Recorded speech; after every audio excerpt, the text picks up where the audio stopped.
You know, when you think Glenwood Springs, yeah, it's the hot springs, right? The amazing views. Totally. Classic Colorado. But there's this whole other story underneath, a town that's really wrestling with growth, trying hard not to lose its soul, you know? Exactly. And that's what we're digging into today, this balance, this tension in a place that's got deep history but is also, like, booming right now. Right. So we're looking at Glenwood Springs, Garfield County. What's happening now? What might happen next? Yeah, we've pulled together a bunch of stuff, recent news, economic forecasts, some history, even data on that underground coal fire. Oh, yeah, the fire. Wild story. So sources, we've got CBS News talking about that balancing act, tourism, growth, small town feel. Then the Post-Independent, they've got a 2025 economic forecast for the county. Sounds pretty positive, actually. Relatively speaking, yeah. And Data USA gives us numbers from 2023, demographics, economy, that sort of thing. And for context, we need the history, right? Where did the hot springs thing even start? Yeah. So visit Glenwood Springs' other historical records. And that coal mine fire report, it's called the South Canyon #1. It's still burning. It all ties together. So our mission for you, the learner, is to kind of sift through all this, give you the clear picture, the economy, the growth pains, the history, even the underground fire stuff without making your head spin. Let's jump in. That balancing act is really the core issue here. The CBS News nailed it with that question. When is too much, and enough, enough? It really gets to the heart of it, doesn't it? For any place people love, any desirable spot, how do you handle being popular without, ruining what made you popular? Totally. And the report points to real problems, housing costs going up, fewer workers available locally. Makes you wonder who can actually afford to live there. Right. It's a huge concern. The mayor, Mayor Goads, talks about preferring high-density infill, building up, not out into the wild area. Which sounds smart, environmentally. Protect the open space. Yeah, but even that, building taller buildings, denser housing, it changes the feel, right? That small community vibe people want. It's tricky. No easy answers there. And it's worth remembering, Glenwood wasn't just built on skiing like, say, Vail or Aspen. Good point. Yeah. It had the hot springs, the rivers, its location. Yeah. It had resilience built in from the start. Suggests they know how to adapt, maybe. Possibly. But those external threats the CBS piece mentioned, wildfires, I-70 closures, those are very real risks. Oh, yeah. You think about the South Canyon fire back in '94. So tragic. And Grizzly Creek more recently. Right, and they apparently fought Grizzly Creek differently because of lessons learned from South Canyon. Nature is a powerful force out there. Okay, so shifting gears a bit, let's look at the economic side. Garfield County's forecast for 2025. The Post-Independent says fairly positive. Yeah, fairly positive. Yeah. Which, considering everything, it's not bad. Yeah. Dr. Perry from Colorado Mesa University points out that even with things like high housing costs and maybe people spending less, the county has some underlying strengths, like surprisingly young population, people moving in. Yeah. It means natural population growth, more births and deaths. That was surprising. I saw that data from 2020, nearly half Gen Z and millennials. And the biggest group was 35 to 39-year-olds. Yeah, it kind of busts that myth of the Western Slope just being retirees. Totally. And that has big implications. They expect the population to grow quite a bit from maybe 63,000 in 2025 to over 90,000 by 2050. Wow, that's a lot of growth. More pressure on everything, infrastructure, housing. Definitely. Yeah. And economically, GDP grew over 5% in 2023. Pretty strong, second in the region. Driven by what? Real estate? Healthcare? Real estate, healthcare, retail, even mining, which kind of bounces around with energy prices, Right, and incomes looks like they've gone up quite a bit. Yeah. Median household income jumped massively between 2013 and 2023. It did, almost hit $95,000 in 2023. Per capita income up too. Seems prosperous on the surface. There's always a but. Well, yeah. For you, the learner, it's important to see that poverty also went up in 2023. It had dropped during COVID when there was more support. So as support ended, poverty ticked back up. Shows vulnerability. Exactly. And jobs. Garfield County still hasn't quite reached its 2019 employment levels. Unlike other parts of the Western Slope. Right. And the numbers suggest a lot of people might be working more than one job. Trying to make ends meet with those high costs? Probably. Very likely. The biggest employer is government, then construction, retail. Tourism and services are key, obviously. And retirees bring in money, too.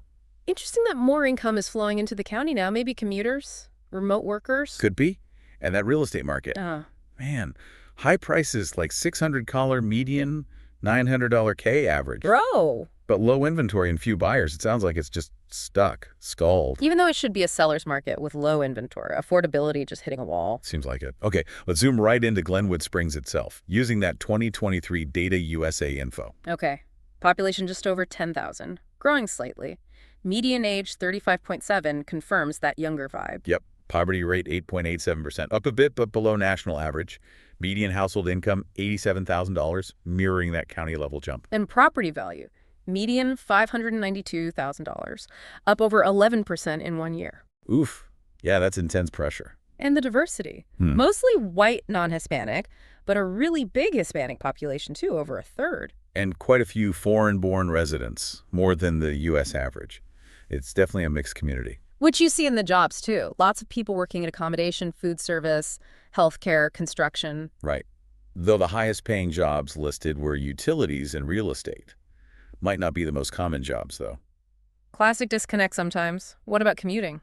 Average 27 minutes, mostly driving alone. Something to watch with growth, right? Traffic. For sure. And health coverage around 80%. Okay, so paints a picture. Youngish, diverse town, growing economy, very expensive housing. And some potential mismatches in the job market.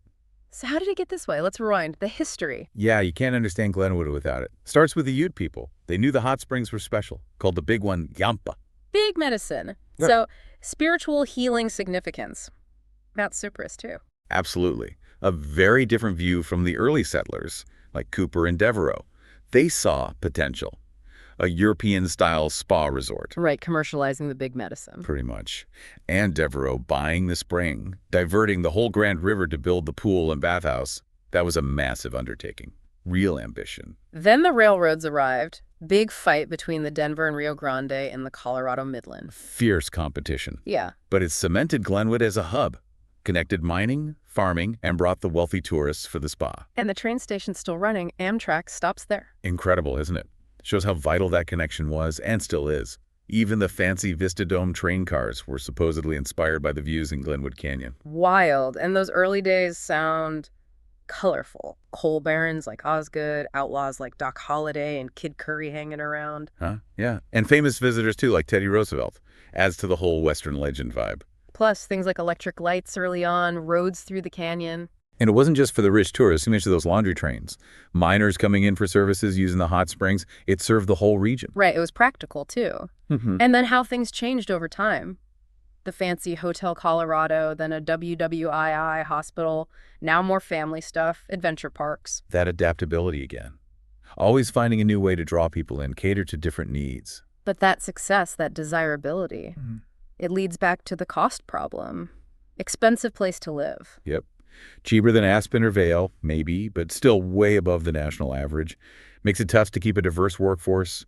Affects who can afford to be part of the community. Which brings us to something really unique, that underground fire. The South Canyon #1 mine fire, burning since 1910. Over 100 years. That's insane. It really is, just west of town. And you can actually see signs of it. The ground sinks in places subsidence. There are vents releasing hot gas, little reddish rocks. It's not just some weird trivia, though, right? It has real impacts. Oh, definitely. Environmental worries. Those gases can pollute air and water.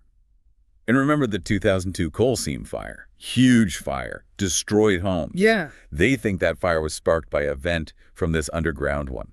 So it's a real hazard lurking there. Wow. And the way they mined there was different, too, because the coal beds were steep. Exactly. More like mining in Pennsylvania, apparently. Lots of mining in what they called the D-seam. Are they trying to put it out or contain it? The State Geology Division monitors it closely. Yeah. Drilling, testing.